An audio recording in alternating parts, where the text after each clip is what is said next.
catfish farming industry in India is emerging as a highly promising sector with massive profit opportunities. But is it as lucrative as many believe? Behind this industry lies a series of controversies, including the illegal import of foreign catfish, polluted fish farms, and unpredictable price fluctuations. While some farmers have become wealthy quickly, many others have faced bankruptcy due to the unstable market. So, what is the truth behind catfish farming in India? Let's find out. In India, farming catfish in tanks is widely applied. Catfish tanks in India are usually 20 to 50 square meters in size and about 1.2 to 1.5 meters deep, made of cement. The common stocking density is 50 to 100 fish per square meter, which can increase up to 150 fish per square meter when the fish are still small. Each tank has a water pump to maintain water quality and provide oxygen.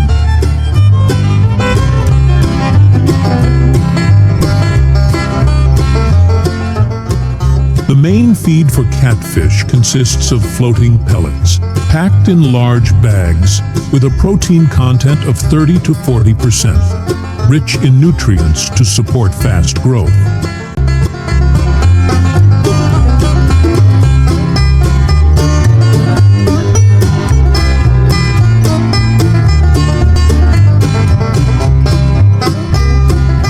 When feeding, farmers often step into the tank and scatter the feed directly into the water to ensure even distribution.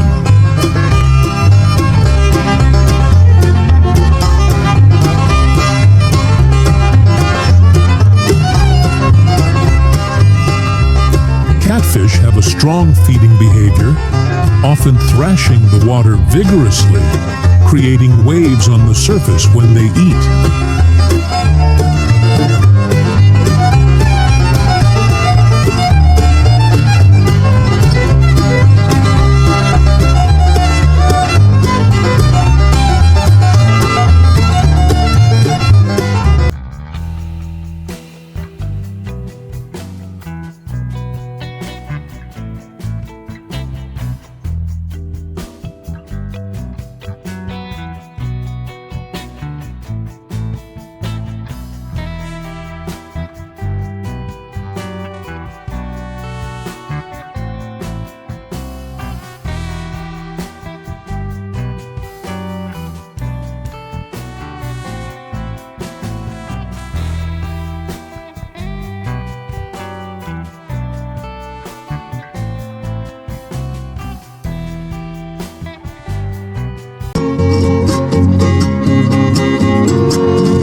When feeding, farmers typically stand on the pond's edge, using buckets or large containers to scatter the feed evenly across the pond.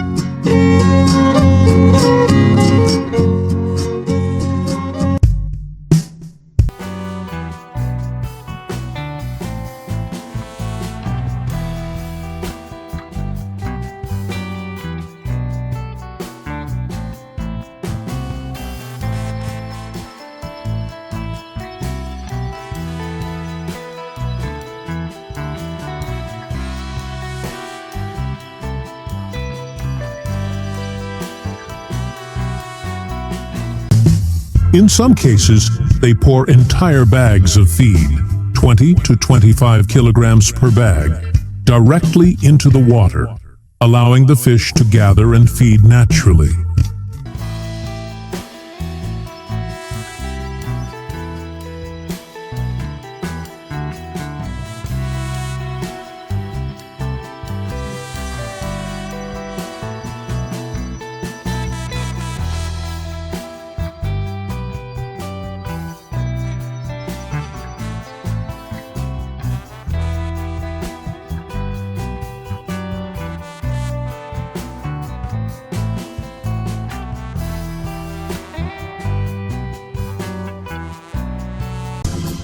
If farmers need to check the health of the fish or monitor their feeding behavior, they may step into the pond, especially in smaller ponds under 1,000 square meters.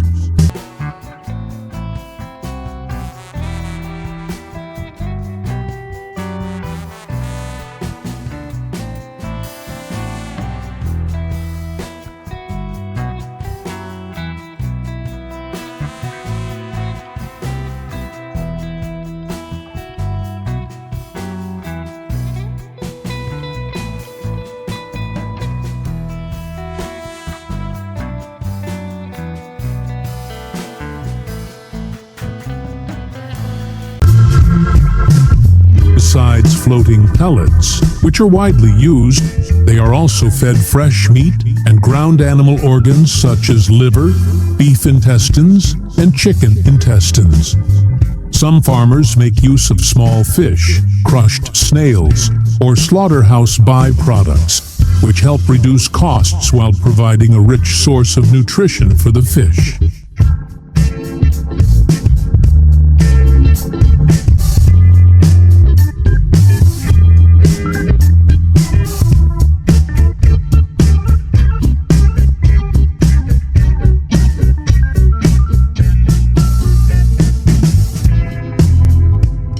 At fish farming ponds, specialized seine nets measuring 10 to 30 meters in length and 1.5 to 2 meters in height are used to gather the fish into one corner of the pond, making harvesting easier.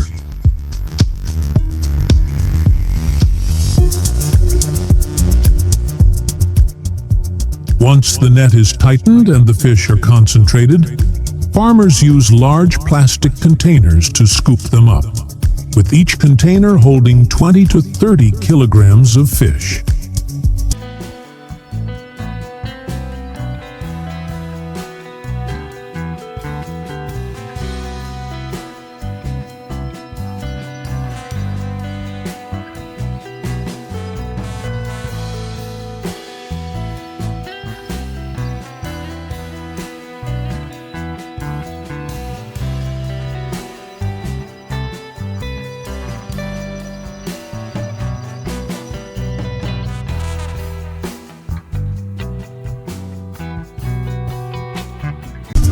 Once weighed, the fish are loaded onto specialized transport trucks, and transportation to wholesale markets, slaughterhouses, or restaurants as per pre-arranged orders.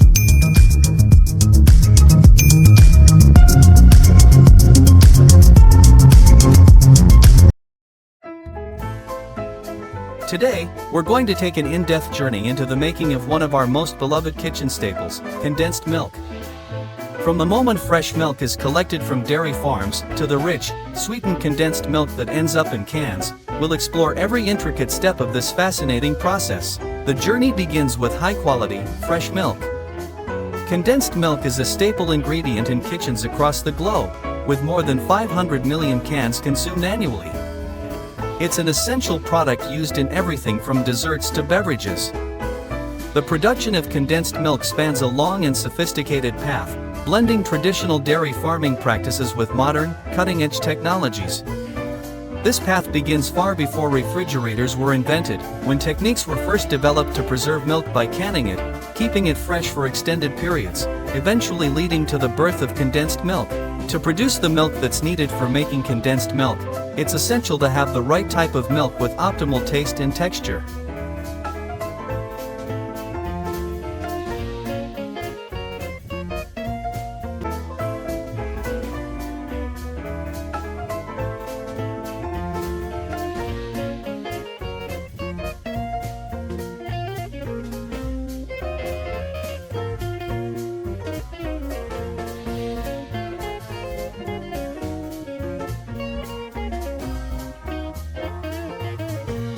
After the eggs are collected, they are incubated to ensure a high survival rate. Once hatched, the larvae are nurtured until they are large enough to be moved to bigger enclosures. Once fully grown, the Chinese giant salamanders are harvested for their meat, which is considered a rare and expensive delicacy in Chinese cuisine. It is believed to have medicinal properties that promote health, immunity, and longevity, making it a coveted dish among wealthy individuals. The Chinese giant salamander, like the dragon chicken, is a remarkable creature whose breeding and care require precision, dedication, and expertise.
Finally, the packaged milk is placed in cartons and stored in cold storage, awaiting distribution to stores. The entire production journey, from caring for the cows to processing the milk and ensuring its quality, involves a delicate blend of traditional farming methods and modern technological innovations. Every step, from the cow's nutrition to the careful processing of the milk and its packaging, is meticulously designed to provide consumers with the highest quality dairy products. Thanks to this combination of innovation, care, and precision, dairy farms and processing plants around the world continue to deliver premium dairy products, like condensed milk, cheese, and butter, that millions of people enjoy every day. This advancement in technology has also helped streamline the production of milk and improve yield consistency. Cows are generally milked twice a day, every day, for around 305 days of the year, followed by a 60-day rest period to prepare for the next cycle and to give birth to a calf. During milking, about 87% of the milk produced consists of water. The nutrients from the cow's feed are absorbed into their bloodstream and transported to their udders, where they are converted into milk. The milk is extracted under pressure, and it is then stored in refrigerated tanks at temperatures of 2 to 3 degrees Celsius to preserve its freshness. Millions of liters of milk are processed every single day.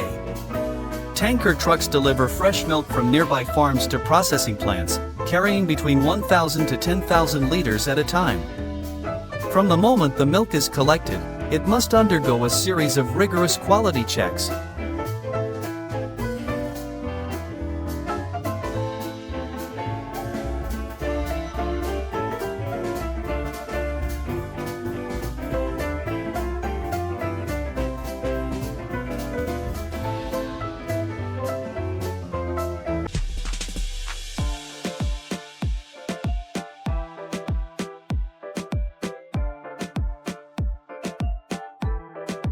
Both these extraordinary animals highlight the intricate and specialized practices that go into farming rare breeds, which not only serve as luxury food items but also as cultural symbols of prosperity and good fortune. Did you know? The Chinese giant salamander can communicate through sounds like barking, whining, and even crying like noises. This unique ability has earned it the nickname baby fish in China. This ensures that the milk is safe for consumption and also preserves its nutritional content. Once pasteurized, the milk is immediately packaged in sterilized containers to maintain its freshness. The next step in the process is the creation of condensed milk. This begins with the evaporation of water from fresh milk. In the factory, the milk is heated under controlled conditions, allowing much of the water content to evaporate.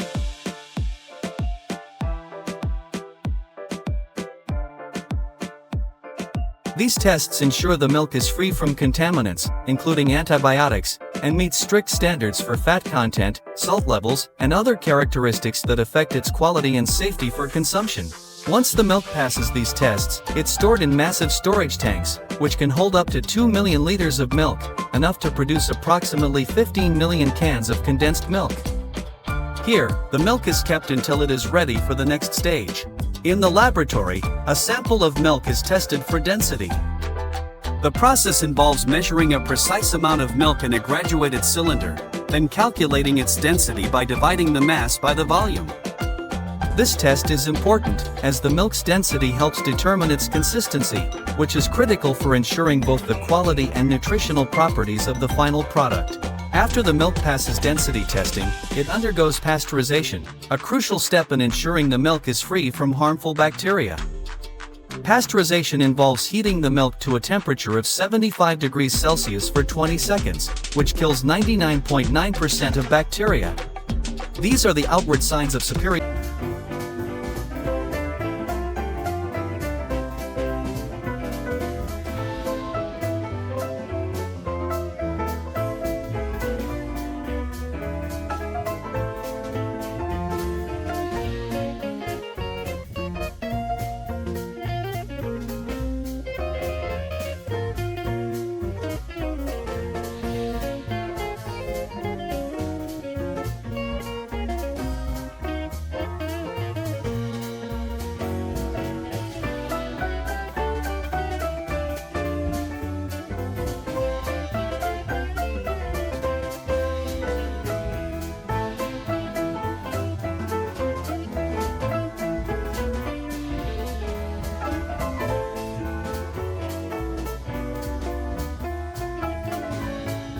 Your genetics, but they represent just the beginning. From the moment they hatch, dragon chicken chicks need careful, ongoing monitoring. They are kept warm, protected from potential stress, and fed a high-protein diet that promotes their rapid growth. Initially, the chicks resemble ordinary chickens with small, unimpressive legs. But as they grow, typically around the 6-month mark, their legs start to develop into the thick, muscular limbs they are known for. At this stage, a combination of genetics, specialized diet, and the unique leg training process becomes critical.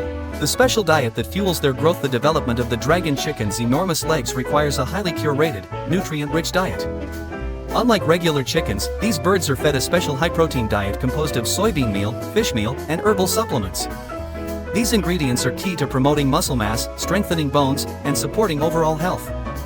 The addition of natural supplements helps improve circulation, ensuring the blood flows effectively to the legs, further encouraging the development of thick, strong limbs. Without such a precise diet, even the best genetic lines would fail to produce the desired leg size and shape.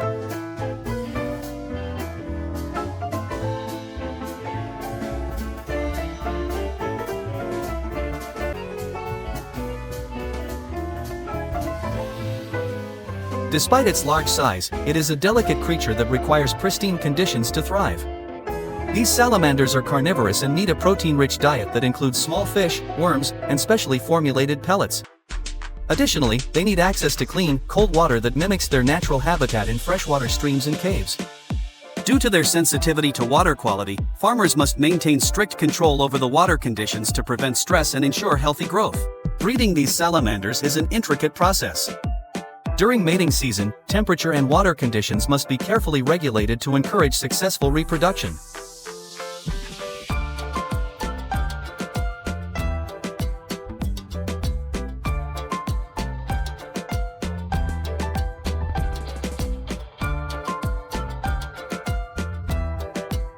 Leaving behind a thickened, sweetened version of milk. The condensed milk is then carefully packaged into cans, sealed tightly, and stored under optimal conditions to preserve its quality and freshness until it reaches the consumer. While condensed milk is a standout product, dairy farms also produce a variety of other popular items, such as cheese and butter. Cheese is made by coagulating milk, often with microbial cultures or rennet, which causes the milk to curdle. The curds are then cut into small pieces, the whey is separated, and the curds are washed and stirred. The cheese then undergoes fermentation, allowing the desired texture and flavor to develop.